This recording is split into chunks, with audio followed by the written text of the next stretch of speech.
Hey, Josiah. This is the book we're going to be reading right now. It's called Sunny Bunny Comes Home. It's the first in my series. It was my favorite books when I was your age. It's about Raggedy Ann and Andy. It was the third rainy day in a row, and Marcella was running out of things to do.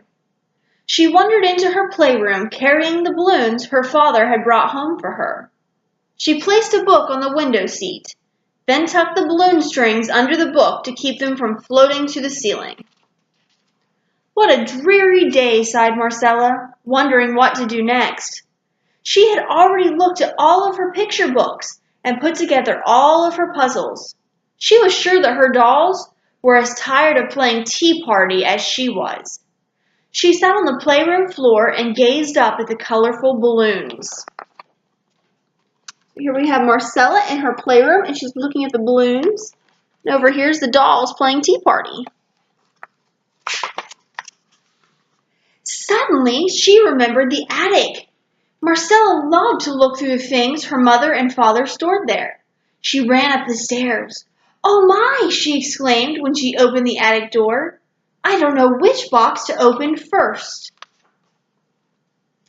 Right in front of her was a big brown trunk with metal latches.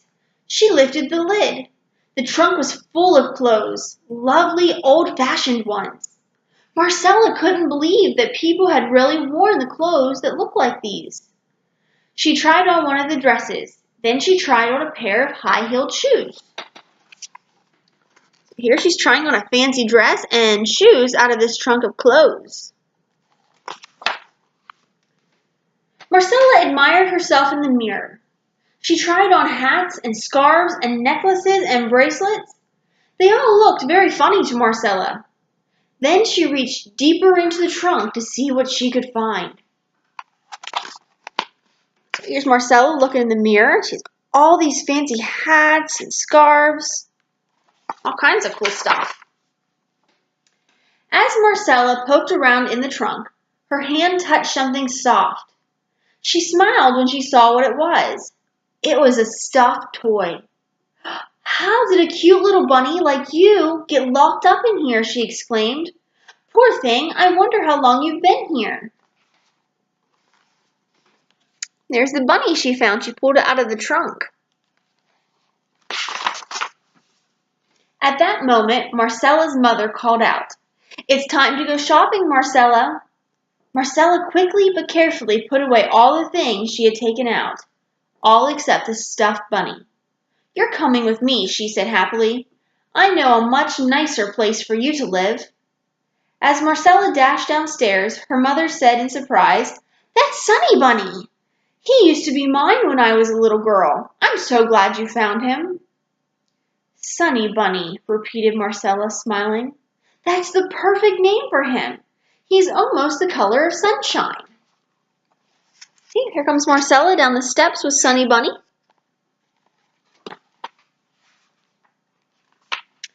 "I'll just put Sunny Bunny in the playroom now," Marcella said to her mother, "and then I'll be ready to go."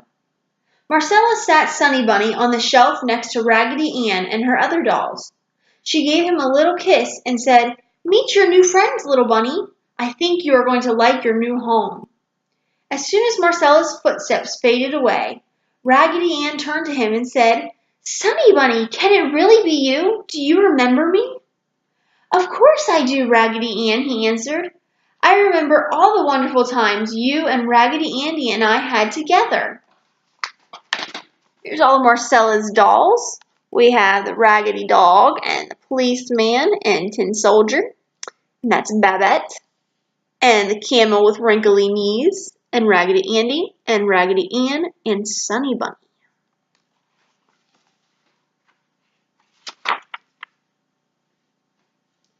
Soon the other dolls began to speak.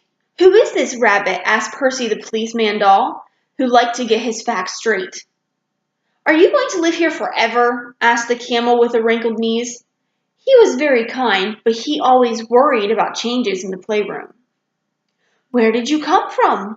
asked Babette the French doll. Sunny Bunny felt confused. He had been all alone up in the attic for many years. He was not used to voices and questions. See, here's poor little Sunny Bunny. All of these dolls around him, all asking him questions. "This is my old friend Sunny Bunny," said Raggedy Ann. "A long time ago, he and Raggedy Annie and I lived together in this house with Marcella's mother when she was a little girl. When she grew up," continued Sunny Bunny, "we all got packed away in the attic, but someone put me in a box of clothes by mistake, and when Marcella was born, I guess they couldn't find me." Sunny Bunny jumped to the floor and hopped over to Raggedy Ann. They looked at each other and then they hugged. The other dolls smiled at Sunny Bunny. He smiled back shyly. "You like living in the playroom with us," said Raggedy Andy. "Yes," agreed Raggedy Ann. "The dolls who live here are very special." See, Sunny Bunny and Raggedy Ann are hugging. All the other dolls are watching. When they heard Raggedy Ann say that, the dolls glowed with pride. They were all feeling a little shy around Sunny Bunny, but suddenly they wanted to show him how special they really were. They all wanted Sunny Bunny to like them. Raggedy Andy did 5 cartwheels across the playroom floor. See, he's doing cartwheels. Sunny Bunny's watching. Babette wound up the music box and did a graceful little dance. Rat-a-tat-tat, rat-a-tat-tat, Tim the toy soldier played on his drum. Then he marched across the room like a hero in a parade. Raggedy Dog threw a ball into the air. Then he caught it in his mouth before it would even bounce. See, here's Babette dancing.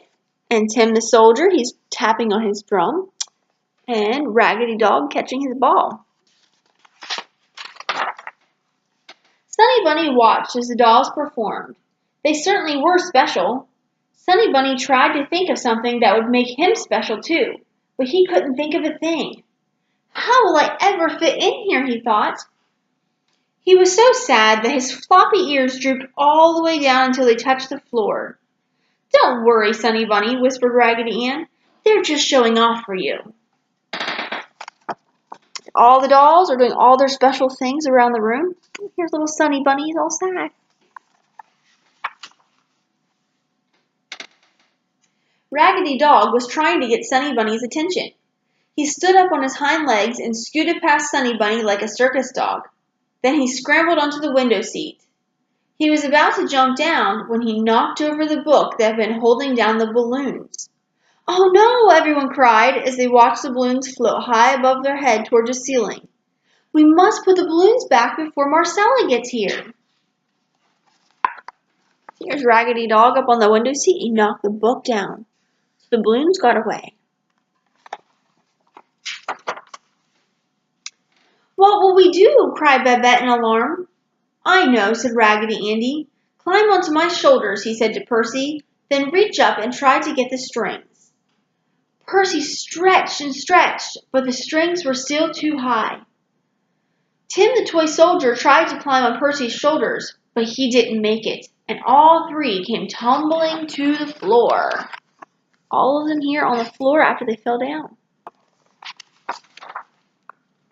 "I have an idea," said Tim, as he pushed a chair across the room. One by one, he piled a stack of books upon the chair. Then he climbed on top of them. He stretched his arm as far as he could reach, but it was no use. His hand was nowhere near the strings. This pile of books, and he's stretching, but he can't reach the strings. Sunny Bunny knew exactly what to do. He hopped onto the window seat.